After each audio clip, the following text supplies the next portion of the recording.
सैलाब ना, आर्मी वहाँ पे काम कर रही थी, अल खिदमत ने बड़ा अच्छा काम किया है, मतलब गवर्नमेंट भी कर रही होगी, लेकिन हमें जिस तरीके से गवर्नमेंट का किरदार होना चाहिए था वो नजर नहीं है बिल्कुल भी जिंदगी में। ये मेगोरा सिटी के अंदर आज से पहले कभी सैलाब नहीं आया है। ये पहली दफा सैलाब आया मेगोरा सिटी के अंदर, बुनीर वगैरह में, सवात के बाकी इलाकों में आता रहा है, कहते सिटी के अंदर पहली दफा है। ये जो बुनीर में जो जानी नुकसान हुआ है वो पत्थरों की वजह से हुआ है, क्योंकि ऊपर पहाड़ से जब पानी आया नीचे तो नीचे साथ साथ घर थे, छोटे छोटे गाँव थे, घर थे, तो सारी चीजें वो नीचे लेके चला गया। मेगोरा के अंदर पत्थर नहीं आए ना, सिटी के अंदर नुकसान हुआ है। मेन सिटी उसकी मोबाइल की पूरी एक मार्केट बिल्कुल तबाह हुई है ना। अब एक मेरे अपना दोस्त है जो हमारा वॉलंटियर भी रहा है, 7-8 दिन हमारे साथ रहा है, उसकी दुकान में 40 लाख रुपए का सामान पड़ा हुआ, तो बाकियों को आप सोच सकते हैं, वो अपना बता रहा है। वहाँ पे जो लोगों का नुकसान हुआ है ना वो अल्लाह ताला ही पूरा कर सकता है, किसी के बस के बात नहीं है। लोगों जानी माली भी नहीं हो सकता, लोगों की 20-20 साल की कमाइयाँ चली गई हैं, 50-50। अस्सलाम वालेकुम, मैं हूँ खुर्रम इब्न शबीर और आप देख रहे हैं नूर मीडिया चैनल। बुनीर में जो KPK में सैलाब आया और सैलाब की क्या कंडीशन है और उस वक्त वहाँ के क्या हालात हैं, हमारे साथ मौजूद हैं वलीद भाई। ये वहाँ से विजिट करके आ चुके हैं, अपने ट्रस्ट की मदद से वहाँ जो खिदमात अंजाम दे सकते थे उन्होंने दी। इनसे गुफ्तगू करेंगे कि वहाँ की कंडीशन क्या है और ये क्या क्या चीज़ें वहाँ लेके जा रहे हैं और वहाँ की ज़रूरियात क्या है। अस्सलाम वालेकुम वली भाई, क्या चले आपका? वालेकुम सलाम, अल्हम्दुलिल्लाह, आप सुनाएं? ठीक है जी, अल्लाह का शुक्र, ठीक ठाक। वली भाई, आप गए वहाँ, काफ़ी सैलाब आया, बड़ा नुकसान हुआ KPK में, तो आप क्या समझते हैं कि वहाँ किन किन चीज़ों की ज़रूरत है अभी? खुर्रम भाई देखें, इसमें हम गए थे 15 अगस्त को ना, 14 अगस्त को रात को सैलाब आया था। जैसे हमें पता चला, हम अपनी मदद आपके तहत सारा काम करते हैं ना, उस टाइम भी हमारे पास कुछ भी नहीं था, लेकिन अल्लाह ताला मदद करता है ना, बंदा जाता है, नीयत अच्छी होती है तो लोग अल्लाह ताला जो ना अपनी मदद लाजमी करता होता है। हम वहाँ पे पहुँचे, जिस टाइम हम वहाँ पे गए ना तो उस टाइम तो वहाँ पे हालात ऐसे थे कि उन लोगों को जो उस टाइम की ज़रूरत थी ना वो पका हुआ खाने की ज़रूरत थी। मैं तकरीबन वहाँ पे 4 से 5 दिन रहा ना, हम रेगुलर बेस पे पका हुआ खाना, पानी, साफ पानी नहीं था, क्योंकि लोगों के घरों की जो कंडीशन थी ना, आप यूँ समझे कि लोगों के घरों में तकरीबन 99% सामान जो ना बिल्कुल ख़त्म हो चुका था। तो वक्ती तौर पे हम 4-5 दिन पका हुआ खाना, पानी या जो मतलब हमसे हुआ वो हम करते रहे। 5-6 दिन में वहाँ पे रुका, तो उसके बाद फिर हम वापस पिंडी आए। जैसे कि आपको ये पीछे नज़र आ रहा है, इसके अंदर हमने वहाँ पे जो हालात देखे ना, तो लोग का जो फोकस था ना वो राशन के ऊपर था और पके हुए खाने के ऊपर था। अब राशन आप दे रहे हैं लेकिन उनके पास वो ज़रूरत की चीज़ें नहीं है, बर्तन नहीं है, सिलेंडर नहीं है, चूल्हा नहीं है। हमने सिलेंडर भी दिया, बिस्तर नहीं थे उनके पास, बिस्तर भी दिए। अब आप सोचें, घर में 10 बंदे हैं तो 10 बिस्तरों की आपको ज़रूरत ही ज़रूरत है ना, एक बिस्तर दे के भी गुजारा। लेकिन हमसे जो हो रहा था हमने किया। तो हमने फिर एक चीज़ वहाँ पे देखी, वो ये कि वहाँ पे बर्तनों की बहुत ज़्यादा जो ज़रूरत थी, तो फिर हमने उसको मद्देनज़र रखते हुए ये एक बर्तनों का पैक बनाया, जिसके अंदर आपको सारी चीज़ें हमने दिखाई है। जग है, तवा है रोटी बनाने वाला, उसके अलावा 2 डेगचियाँ हमने दी, एक दूध के लिए, एक सालन बनाने के लिए।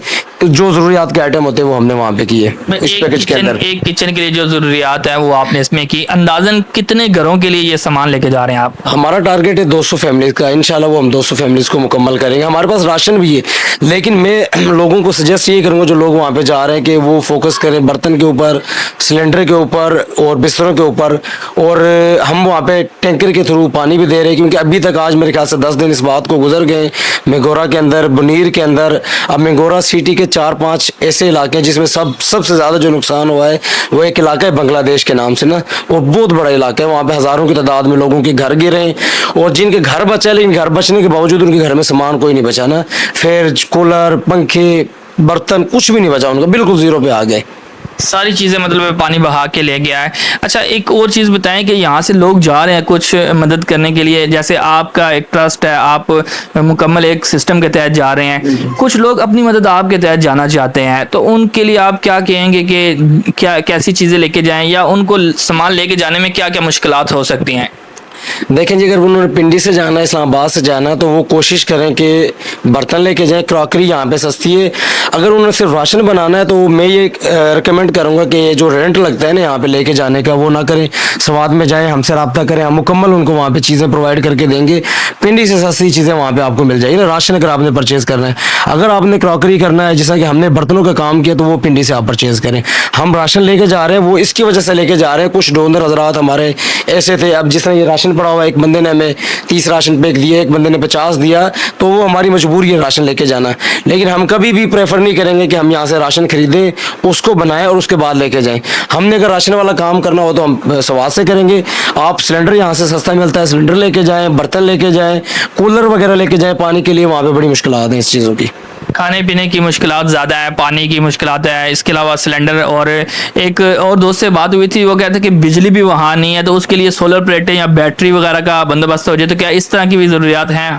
देखिए वो तो डिपेंड करता है ना बजट के ऊपर। किसी बंदे का बाबा एक सोलर प्लेट मेरे ख्याल से 18 से 20 हज़ार रुपए की है ना, तो मैं ये रिकमेंड करूंगा कि वो एक सिलेंडर ले लें। सिलेंडर से उनका वक्ती तौर पे गुजारा हो जाएगा। देखिए आग जलाना ज़्यादा ज़रूरी है इस टाइम, बिजली के बगैर गुजारा कर रहे हैं। अब उनके सिलेंडर जलेगा तो खाना पकेगा ना। अब वो आप ये हमने भी ये ऐसा किया ना कि स्टार्टिंग में 2 दिन चावल दिए ना, तो लोग चावल खा खा के थक चुके थे। हमने थोड़ा सा चेंज किया, हमने अपने बजट के हिसाब से हमने क्या किया, कौरमा बनाया, नान दिए। मैं लोगों को यही करूँगा कि यार देखो चावल पिछले 10 दिन से बंदा खा खा के वैसे अक जाता है, तंग आ जाता है। थोड़ी सी एक नई चीज़ें करें ना। आप चिकन ना बनवाओ, आप दाल बनवा लो, आप सब्जी बनवा लो, कोई ऐसी चीज़ करें। अब राशन जो बंदा दे के आ रहा है, एक बंदा आटा दे रहा है, चावल दे रहा है, दालें दे रहा है, जब उनके पास सिलेंडर नहीं होगा तो बनाएंगे किस चीज़ के ऊपर ना। अभी तक उनकी गैस बहाल नहीं हुई है, बिजली बहाल नहीं हुई है। आपने जैसा अपने दोस्त आपके दोस्त ने कहा, अभी तक आज 10 दिन गुजरने के बावजूद भी वहाँ पे लोगों के घरों से मट्टी नहीं निकली है, मट्टी इसी तरह ही है। अच्छा, मीडिया पे बताया गया जी कि कुछ नुकसानात जो मीडिया ने बताए हैं, 400 से 500 के करीब अमवात भी बताई हैं, घरों के बारे में बताया। तो आप वहाँ खुद देख के आए हैं, आप एक अंदाज़ा बता सकते हैं कि कितना कुछ नुकसान हुआ वहाँ? देखिए अब हम एक रात जो ना बुनीर में थे, तकरीबन सैलाब का चौथा दिन था, चौथी रात ना, तो हम एक जगह पे रुके। वहाँ पे हमें रिपोर्ट मिली ना, चौथे दिन की आपको मैं बात बता रहा हूँ, 27 लाशें वहाँ पे निकली थी। ये बुनीर के अंदर, मेगोरा के अंदर जो है ना, मेगोरा सिटी जो सवात का, वहाँ पे जानी नुकसान नहीं हुआ, माली नुकसान अरबों के हिसाब से हुआ है। लेकिन जो जानी नुकसान और माली नुकसान दोनों हुआ है वो बुनीर के अंदर हुआ है। बुनीर के 2-3 गाँव बिल्कुल तबाह हुए और बुनीर का जो सिटी है वो भी बिल्कुल नुकसान हुआ है। तकरीबन हमें जो रिपोर्ट मिली वो तकरीबन 350-400 के लगभग लोग शहीद वहाँ पे हुए हैं। सिर्फ बुनीर में सिर्फ शहीद? जी बिल्कुल, बुनीर के अंदर मैं आपको बता चुका, मेगोरा के अंदर अल्हम्दुलिल्लाह से जाने नुकसान नहीं हुआ है, लेकिन माली नुकसान बहुत ज़्यादा हुआ है। अच्छा, अभी की जो वहाँ कंडीशन है, मैंने देखा हामिद मीर साहब का प्रोग्राम भी देखा, आप भी वहाँ गए, और भी बहुत सारे जो जर्नलिस्ट हैं वो भी जा रहे हैं, आप की तरह जो ट्रस्ट है वो भी जा रहे हैं। तो वहाँ जो नुकसान हुआ उसकी मेन वजह क्या नज़र आई कि क्या हो सकती है? मतलब जैसे तो कहते हैं जी कि पत्थर जो है वो भी साथ है, दरख्त भी आए, तो इसके अलावा बाकी कोई और क्या वजूहात हो सकती हैं? देखें खुरम भाई, हमने साल 2022 में तकरीबन 1.5 महीना फ्लड पे काम किया ना, उसका तो जो हमारा तजुर्बा है। अब हुआ ये कि पानी के साथ जो ना रेत आई है, पत्थर आए, मट्टी आई। अब मैं जितने घरों में गया हूँ ना, अगर एक कमरे की हाइट है 10 फुट, तो उसमें 7 फुट मट्टी पड़ी हुई थी। ये सैलाब के दूसरे तीसरे दिन की मैं आपको बातें बता रहा हूँ ना। आज भी अगर आप वहाँ पे जाएंगे तो कुछ कमरों की मट्टी निकल गई है, कुछ की रहती है, अब उसमें टाइम लगेगा। गवर्नमेंट उस तरीके से सपोर्ट नहीं कर रही ना जिस तरीके से करना चाहिए था। केपी की गवर्नमेंट या फेडरल गवर्नमेंट को करना चाहिए था, मशीनरीज देनी चाहिए थी। हमसे जो हो रहा है, ये जो लोकल इदारे हैं, अब वो मशीनरी तो नहीं लेके जा सकते, वो राशन लेके जा सकते हैं या बाकी ज़रूरियात की जो चीज़ें वो लेके जा सकते हैं। वो जो मट्टी आई है ना, उसकी वजह से बहुत ज़्यादा नुकसान हुआ है। पत्थर है, अब मेगोरा के अंदर पत्थर नहीं आए ना, सिटी के अंदर नुकसान हुआ है। मेन सिटी, उसकी मोबाइल की पूरी एक मार्केट बिल्कुल तबाह हुई है ना। अब एक मेरे अपना दोस्त है जो हमारा वॉलंटियर भी रहा है, 7-8 दिन हमारे साथ रहा है, उसकी दुकान में 40 लाख रुपए का सामान पड़ा हुआ था। बाकियों को आप सोच सकते हैं, वो अपना बता रहा है। आज भी इस बात को 10वां दिन है मेरे ख्याल से आज ना सैलाब को, उसकी दुकान से, उसकी मार्केट से मट्टी नहीं निकल सकी। वो अपनी मदद आपके तहत लगे हुए हैं, थोड़ा थोड़ा रेडियो के जरिए या मशीनरीज लगाई है छोटी मोटी, वो किया जो भी सिस्टम वो खुद कर रहे हैं। मट्टी अभी तक 10 दिन गुजरने के बाद, ये मेगोरा सिटी की मैं बात बता रहा हूँ। बुनीर के जो गाँव है उधर फिर आप खुद सोच सकते हैं, वहाँ पे तो पत्थर आए ना, सिटी के अंदर मट्टी आई है। और जो बुनीर में जो जानी नुकसान हुआ है वो पत्थरों की वजह से हुआ है, क्योंकि ऊपर पहाड़ से जब पानी आया नीचे, तो नीचे 7-7 घर थे, छोटे छोटे गांव थे, घर थे, तो सारी चीज़ें वो नीचे लेके चला गया। अब जो मेगोरा था वो बिल्कुल नीचे स्ट्रेट एक सिटी है, ऊपर पहाड़ों के ऊपर घर नहीं थे, जिसकी वजह से जानी नुकसान नहीं हुआ है। ठीक हो गया। अच्छा, आखिर में ये बात को इसको क्लोज करते हैं यहाँ के, जब भी कोई इस तरह की कुदरती आफत आती है तो आपकी तरह के बहुत सारे लोग जो हैं वो मुत्तहिद होकर मुकाबला करने की कोशिश करते हैं। तो इस वक्त आपने कहा कि हुकूमत तावन नहीं कर रही, हालांकि मीडिया में हम सुन रहे हैं जी कि हुकूमत भी तावन कर रही है और उसके अलावा आर्मी जो है वो भी काम कर रही है। तो क्या समझते हैं कि अगर ये तावन नहीं करेंगे तो इनको मतलब कि रिकवर करने में कितना अरसा लग जाएगा? खुरम भाई, वहाँ पे जो लोगों का नुकसान हुआ है ना, वो अल्लाह ताला ही पूरा कर सकता है, किसी के बस के बात नहीं है। लोगों जानी माली भी नहीं हो सकता। लोगों की 20-20 साल की कमाइयाँ चली गई हैं, 50-50 साल की कमाइयाँ चली गई हैं। अभी हमने एक बुजुर्ग से वहाँ से पूछा कि यार ये मतलब कहते यार ये हमें भी नहीं पता चला, मेरी 70 साल ज़िंदगी में मैंने ऐसा कोई चीज़ नहीं देखी ना अपनी ज़िंदगी में। ये कहते मेंगोरा सिटी के अंदर आज से पहले कभी सैलाब नहीं आया है। ये पहली दफा सैलाब आया मेंगोरा सिटी के अंदर, बुनीर वगैरह में, सवात के बाकी इलाकों में आता रहा है, कहते सिटी के अंदर पहली दफा आया है सैलाब ना।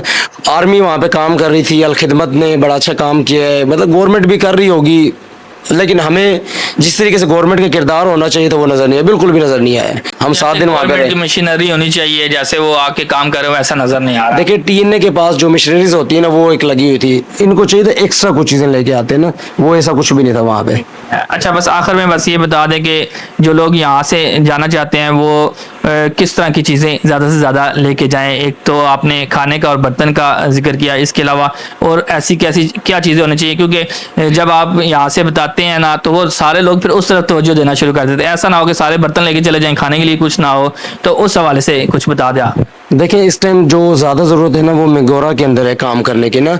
बुनीर के अंदर 96% लोग वहाँ पे काम कर रहे हैं ना, बिल्कुल, क्योंकि बुनीर को एक बहुत ज़्यादा हाईलाइट कर दिया गया था ना वो डेथ रेशो की वजह से। हालांकि नुकसान मेंगोरा के अंदर भी हुआ है। उसमें आप खुश्क राशन लेके जाएं, आटा लेके जाएं, आप कोशिश करें कि ड्राई फ्रूट भी कुछ लेके जा सकते हैं। जैसे जाते हुए बुनीर पहले आता है या दूसरा शहर जो आपने नाम देखिए एक मोटरवे से एक रास्ता बुनीर की तरफ निकल जाता है, रास्ता उतना ही है, अच्छा, डिस्टेंस सेम है, तकरीबन 5-6 घंटे, 4-5 घंटे ना, वो डिपेंड करता है आप किस तरीके लोकल जा रहे हैं, गाड़ी पे जा रहे हैं। रास्ता डिस्टेंस जो है वो उतना ही तकरीबन 200-250 किलोमीटर बनता है ना।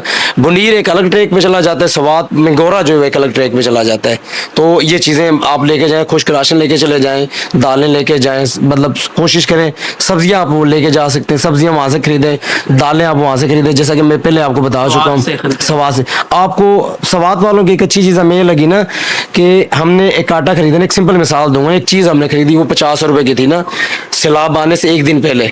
सैलाब आने के बावजूद जब उसकी डिमांड नॉर्मल डेज में 100 होती थी तो एक उस दिन अगले दिन उसकी 1000 पे चलेगी ना, एक पानी की बोतल की बात कर रहा हूँ। तो उन लोगों ने हमें वही रेट दिया ना 50 रुपए, मतलब मुझे बड़ी खुशी हुई। लेकिन 39 रुपये उन्होंने हमें दिया। क्या जब हमने उनको बताया ना कि यार ये हम फ्लड वालों के लिए लेके जा रहे हैं, उसमें से भी कंसेशन उन्होंने कर दिया। बाकी होता ये था कि हम जाते थे 100 वाली चीज़ 200 की मिलती थी, ये बड़ी उनकी अच्छी बात लगी।